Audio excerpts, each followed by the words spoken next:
days and weeks, the world has been shaken. The headlines are filled with tension.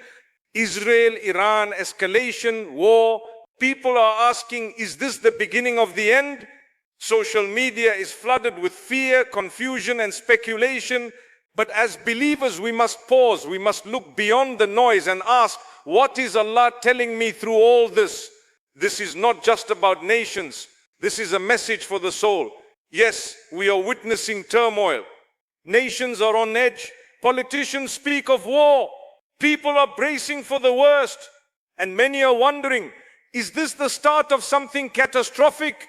My beloved brothers and sisters, we cannot afford to be oblivious to what is unfolding. The suffering is real. The fear is real. The uncertainty has gripped not only those directly affected, but also those watching from afar. We hear of alliances forming, threats being exchanged, and weapons being prepared. And naturally, as human beings, we feel a sense of anxiety. But as Muslims, our response must rise above the mere emotional reaction that others may have. We must respond not only as citizens of the world, but as servants of Allah, conscious of His power, His wisdom, and His decree. At the same time, we must not forget the greater truth. This world has always been a place of tests. From the time of Adam, peace be upon him, mankind has been tested with power, with weakness, with unity, and with division. There have always been pharaohs and tyrants. There have always been oppressors and those who resist oppression. Conflict is not new. What changes is how we understand it and what we take away from it. Allah reminds us in the Quran that trials are not always isolated to the wrongdoers. When evil spreads unchecked, when injustice becomes normalized, and when truth is abandoned, the consequences can affect entire societies, even those who may consider themselves innocent or uninvolved. Allah says, and fear a trial which will not strike those who have wronged among you exclusively, and know that Allah is severe in punishment. Surah Al-Fal 8:25. This verse is a wake-up call. It teaches us that silence in the face of injustice, complacency when others are suffering, and disconnection from divine guidance can lead to collective consequences. The flood during the time of Nuh, peace be upon him, the punishment that came to the people of Amud, Lut, all were reminders that when a community strays too far from justice, morality, and remembrance of Allah, consequences follow. So today, when we see nations preparing for conflict, when we hear of powerful governments making decisions that impact millions of lives, when we watch images of bombings, displacement, or retaliation, our first reaction must not just be outrage, it must be self-examination. Where do we stand in the eyes of Allah? What have we done to improve ourselves, our families, our communities? Are we people who just scroll, share, and get angry online? Are we people who actually turn to Allah and live as He commands? This is why our response cannot be purely political.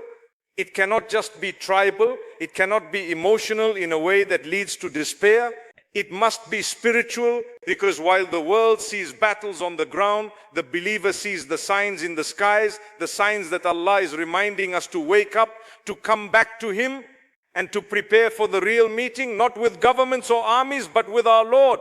And when the Prophet Muhammad, peace be upon him, warned us about the end times, about the increasing fitan, the confusion, the killing, the trials that make truth appear false and falsehood appear true, he didn't just want us to be aware, he wanted us to be ready. Ready with tawah, ready with repentance, ready with sincere hearts that are not shaken by what happens in the world, because they are firmly anchored in the remembrance of Allah.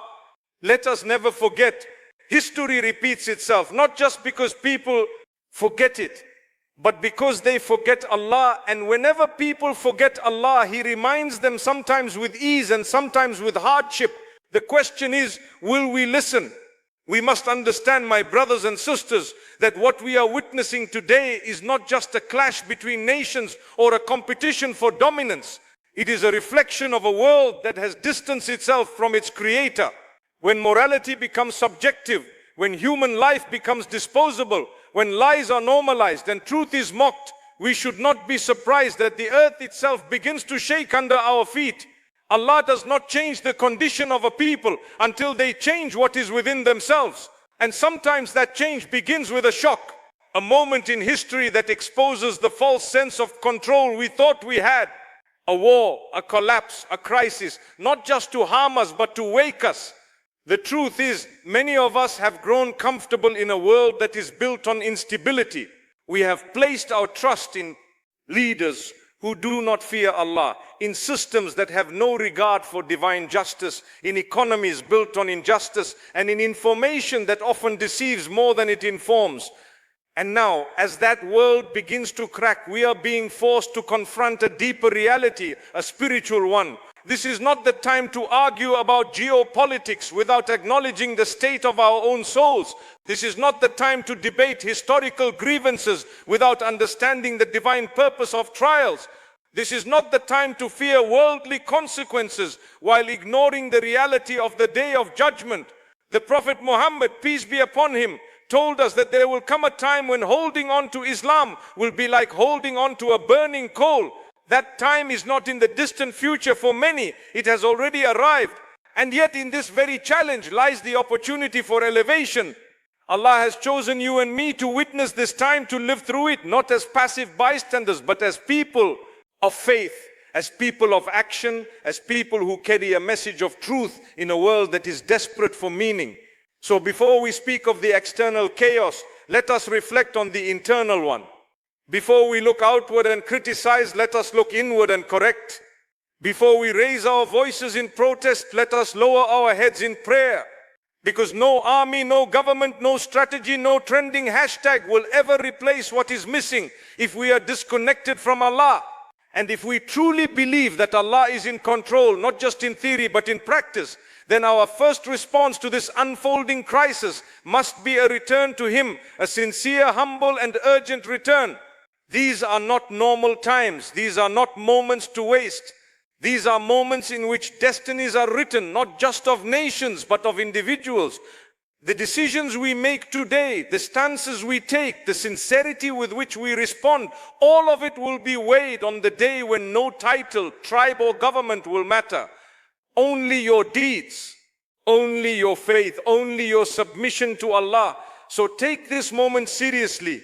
Ask yourself, if I were to die today in the midst of this global storm, would I be ready to meet Allah? If my children inherit this world tomorrow, what legacy of faith am I leaving behind? If chaos continues to unfold, will I be among those who stand firm with the truth or among those who were distracted by the noise? This is what's really happening. Not just war, not just politics, not just history in motion. This is a divine reminder, a chance for awakening, a call to realign our lives, to purify our hearts, and to come back to the one who never leaves us, even when we've forgotten Him. So rise above the surface, see with the eyes of your soul, and ask not only what's happening in the world, but what's happening to you. Because if a person witnesses bloodshed, oppression and widespread injustice, yet it does not lead them to examine their own accountability before Allah, then they have missed the most urgent message of all. These aren't just headlines, they are signs. Signs that the hour is drawing closer. Signs that hearts are becoming hardened. Signs that humanity with all its advancements still cannot find peace because it has strayed from the one who grants it. My brothers and sisters, if we are not moved now, then when? If we are not shaken by the cries of orphans and the destruction of homes, not just physically, but morally, spiritually, and emotionally, then what will it take? Will we wait until the crisis reaches our own doorsteps? Will we wait until our own freedoms are tested? Our own communities fall into confusion? Our own children ask questions we are not prepared to answer? This is not just about being informed, it is about being transformed. Because Allah allows these moments in history not only as a test for those directly affected, but as a test for those watching.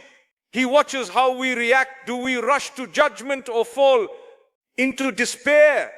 Do we respond with ego and nationalism or with humility and humanity? Do we let our faith grow stronger or do we allow fear to dominate our thinking and our behavior? Allah tells us in the Quran, do the people think that they will be left to say we believe and they will not be tested? Surah Al-Alaq 29:2. This verse isn't just about personal hardships. It's about moments like this. Moments when the world is shaking, when standing with truth may cost you popularity, when upholding justice might isolate you from your own peers, when avoiding sin requires sacrifice. These are your tests. These are the tests of belief in the 21st century, and they are not small. So let us not treat this as just another new cycle to be consumed, discussed, and forgotten. Let it be the moment we re-evaluate our lives. Let it be the moment we correct our intentions, renew our relationship with Allah, and commit to a path that aligns with His pleasure, not with the trends of the world. Let it be the moment we realize that while the world is in chaos, our hearts don't have to be, because the believer does not fear the future. We fear losing our connection to the one who controls it. And when the world offers you confusion, let the Quran bring clarity. When people around you are uncertain, be someone who is grounded in certainty, the kind that only comes from knowing Allah, loving the Prophet, peace be upon him, and recognizing your purpose on this earth.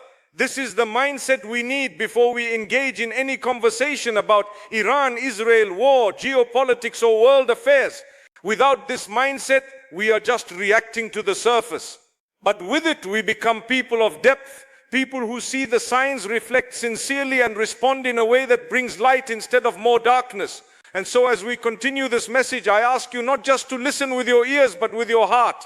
Let every reminder you hear be a mirror, not for someone else, for you. Because change doesn't begin with nations, it begins with hearts. Change doesn't begin with nations, it begins with hearts. Because while the world is watching missiles, Allah is watching souls. While nations count casualties, Allah counts intentions. While people prepare for war, the believer prepares for the grave, because we know that no one escapes death and no one escapes accountability. Every moment we live is a moment closer to standing alone in front of our Creator. And that reality is more certain than any political outcome or military escalation. So ask yourself, am I truly ready for that meeting? Let me remind you, my dear brothers and sisters, that the goal of these reminders is not to paralyze you with fear, but to free you from false illusions. Because too many of us are still chasing a version of life that was never promised. A peaceful world without tests, a future full of guarantees, a comfortable life without sacrifice. But this world is not Jannah. This world is the bridge. This world is the trial. This world is the battlefield of the soul. And if that's true, then we must begin to view these global events not as interruptions to life, but as part of life itself, part of the journey Allah has laid before us. Part of what it means to live as a believer in times of fana. The Prophet, peace be upon him, said, hasten to do good deeds before you are overtaken by trials, which will be like pieces of a dark night. When a man will wake up a believer and go to sleep as a disbeliever, or go to sleep a believer and wake up as a disbeliever, a Muslim, this is not a hadith meant to scare you. It is meant to warn you, to awaken you. The speed at which the world changes, the instability of modern life, the moral confusion of our time, all of it is preparing the stage for such trials. And if our hearts are not firmly grounded in the Quran and Sunnah, we will be swept away. That's why when we see the situation in the Middle East, the conflict between Israel and Iran, the surrounding tension in the Muslim world, the polarizing opinions, the propaganda, the uncertainty, we must see beyond the politics and into the plan of Allah. This does not mean we turn a blind eye to oppression. No, Islam commands us to stand for justice, but we stand with wisdom, with perspective, with knowledge.